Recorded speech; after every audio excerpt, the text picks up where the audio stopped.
Përshëndetje të gjithëve. Së pari me leje të uroj festën e ringjalljes së Jezu Krishtit.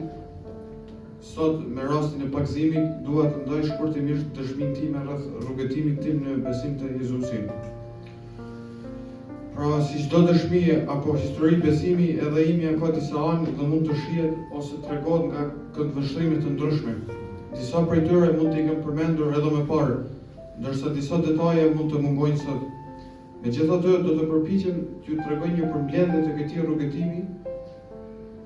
Pra, si shumë të tjerë në Kosovë, edhe unë jam rritur në një familje nominalisht muslimane, apo me një fjalë tjetër, jo praktikant të Islamit. Përjashtim për festat si Bajrami. Për herë të parë njohja me Jezusin ishte kur isha fëmijë. Mbaj mend që kam parë filmin e Jezusit, i cili ishte i dubëluar në shqip dhe i transmetuar gjithmonë në kanalet e televizioneve tona për gjatë festave të Krishtlindjes apo Pashkëve. Sepse ndoshta nuk i kuptova plotësisht gjërat si mëkati, sakrifica apo arsyeja e kryqëzimit, mbaj mend se kur e pash për herë të parë, se më preku emocionalisht dhe se kam qajtur. Unë mund të kuptoja se sa i mençur dhe i jashtëzakonshëm ishte Jezusi gjatë bisedave të tij, duke shëruar të verbrit dhe duke bërë mrekulli të tjera. Mbaj mend gjithashtu se në fund të filmit thuaj përsërit këtë fjalë nëse besonte Jezusi, dhe duke përshpëritur i kisha thënë edhe unë. Aty ishte njohja ime e parë. Megjithatë, edhe pse kisha interes dhe më pëlqente ta shikoja domethënë atë film edhe në vitet e tjera kur transmetohej, ndoshta me kalimin e kohës mendoja se Jezusi ishte vetëm për katolikët. Megjithatë, duke u rritur në një ambient jo të krishterë, kjo njohje mbeti vetëm si një kujtim, pa pasur një vazhdimsi të vërtetë në jetën time. Me kalimin e viteve, ndoshta shihja Perëndin si diçka të largët dhe nuk e kuptoja plotësisht rolin e tij në jetën time. Mund të ketë pasur edhe faza si dyshimi, mohimi apo paqartësie, dhe për këtë arsye nuk kisha një marrëdhënie personale me të. Me kalimin e kohës, kjo më shtyu të kërkoja përgjigje për çështjet shpirtërore dhe kuptimin e jetës. Gjatë adoleshencës fillova të eksploroja ide dhe mësime të ndryshme, përfshirë edhe ato të New Age, që New Age e ka kuptimin një përzierje idesh shpirtërore që fokusohet më shumë te energjia, vetja dhe universi, sesa te një marrëdhënie personale me Perëndin.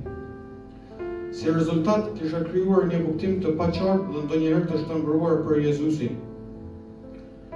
Mbaj mend që për herë të parë u ftova në një shërbes të Krishtlindjes në vitin 2016 nga pastor Semi.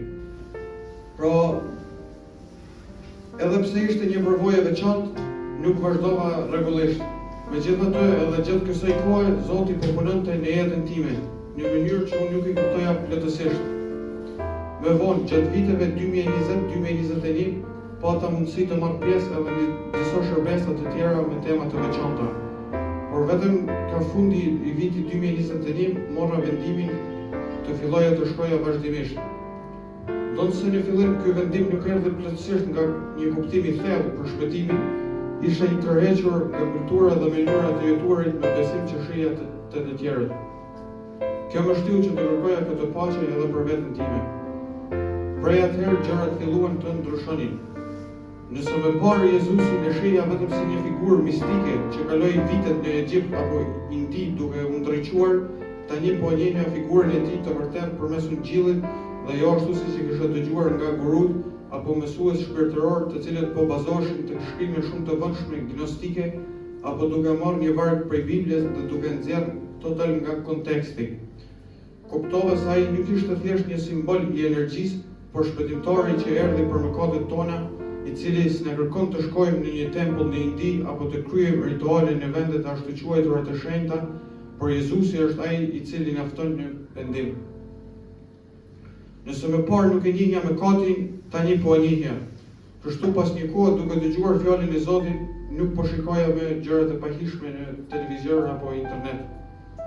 Nëse më përpara po kërkoja realizimin e dëshirave apo manifestimet prej universit si mjet për të arritur atë që unë doja, tani po kërkoja vullnetin e Zotit, sepse kam kuptuar që planet e tij do të realizohen ashtu siç janë profetizuar, dëshiruam ne apo jo.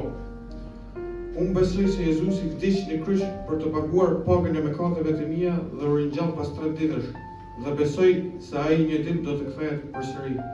Ju falenderoj.